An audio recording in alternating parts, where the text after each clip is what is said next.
As the fading rays of daylight stretched shadows across the land, a band of formidable warriors, garbed in the supple hides of forest creatures and brandishing clubs and gleaming machetes, crouched within the labyrinthine depths of the forest's undergrowth.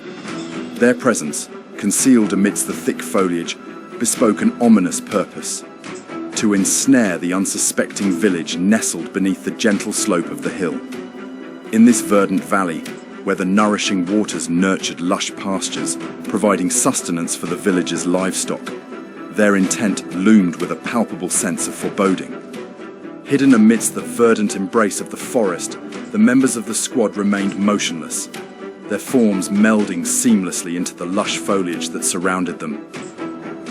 Like silent sentinels, they watched with keen eyes, their senses attuned to the slightest movement below.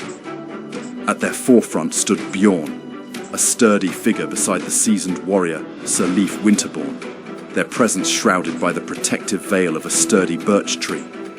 With a casual demeanor that belied the gravity of their task, Bjorn broke the silence with a casual observation. "Seems they're having some sort of celebration down there." Sir Leif's response carried a weight of disdain, his lips twisting in a sneer as he peered down upon the scene below. "A barbaric wedding by the looks of it," he remarked, his voice thick with contempt. "They dance with such merriment, oblivious to the harsh realities awaiting them. Such is the way of the world, where strength dictates the course of fate." As they continued their vigil from the shadowed sanctuary of the forest, a tension hung heavy in the air, a silent acknowledgement of the stark contrast between the revelry below and the grim purpose that had brought them to this clandestine perch. Olaf's voice broke the stillness of the dusk. "When should we commence the attack?" His words hung in the air like a whispered promise, carried by the gentle breeze that stirred the leaves of the birchwoods below the hill. Bjorn's response emerged from the concealed thicket like a ghostly whisper, his tone tinged with caution. "Not yet prepared," he murmured, his words a warning amidst the quietude of the night. "Keep your inquisitive tongue in check. You follow Sir Leif's directives, nothing more." Sir Leif Winterborn's concern for Olaf was evident in his gentle inquiry, his voice a soothing balm against the backdrop of impending action. "Feeling nervous for your inaugural hunt?" His words, delivered with a softness that belied his stature, sought to offer reassurance in the face of uncertainty. Olaf's silence spoke volumes, the weight of his thoughts mirrored in the depths of his gaze. At 18, he stood on the precipice of adulthood, his countenance marked by the flush of youth and the shadow of responsibility. He knew well the reason for Sir Leif's protective gaze. It was a reflection of the allure that his older sister Astrid cast upon those around her. Despite his youth, Olaf carried himself with a quiet confidence, his words a testament to years spent honing his skills in anticipation of this moment. "I have honed my fencing skills for years," he declared, his voice steady and resolute. "I am fully prepared for both battle and the hunt." Bjorn's gaze remained fixed upon the village below, his expression unreadable in the dim light of the moon.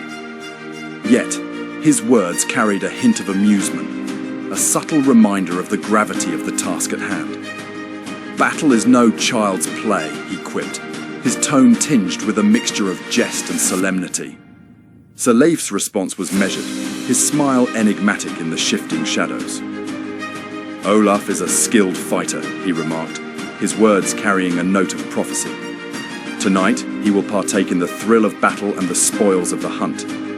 Bjorn's voice cut through the quiet night air, his words laden with a subtle challenge. "Your bravery will be measured by the number of anthropogames you capture," he remarked, his gaze flickering momentarily towards Sir Leif Winterborn, the leader of their band.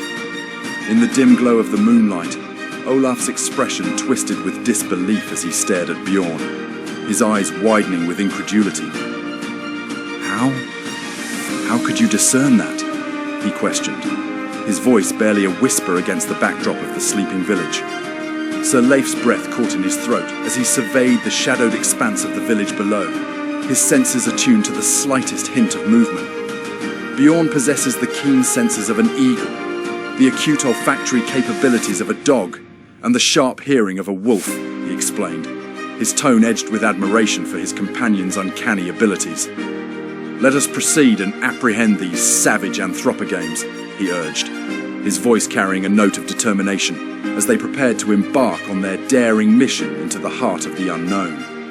As the moon cast its dim light upon the earth, a well-trained group of hunters, their resolve as sharp as their arrows, stealthily approached the slumbering village. Their footsteps, synchronized and purposeful, echoed through the silent night, muffled by the dense canopy of trees overhead. With a sudden rush of movement, they breached the outskirts of the village, sending a flurry of startled birds into the air. Wings beat frantically against the darkness as the creatures sought refuge from the unexpected disturbance. Yet, despite the chaos above, the villagers remained undisturbed in their tranquil repose. The faint chirping of the birds provided only a fleeting interruption to their peaceful slumber, and their dreams undisturbed by the impending threat. Meanwhile, the hunters, their silhouettes looming tall and imposing against the night sky, surveyed the scene before them with predatory anticipation. To them, the sleeping village was not merely a collection of homes, but a bounty waiting to be claimed, a prize easily won by their skilled hands and relentless determination.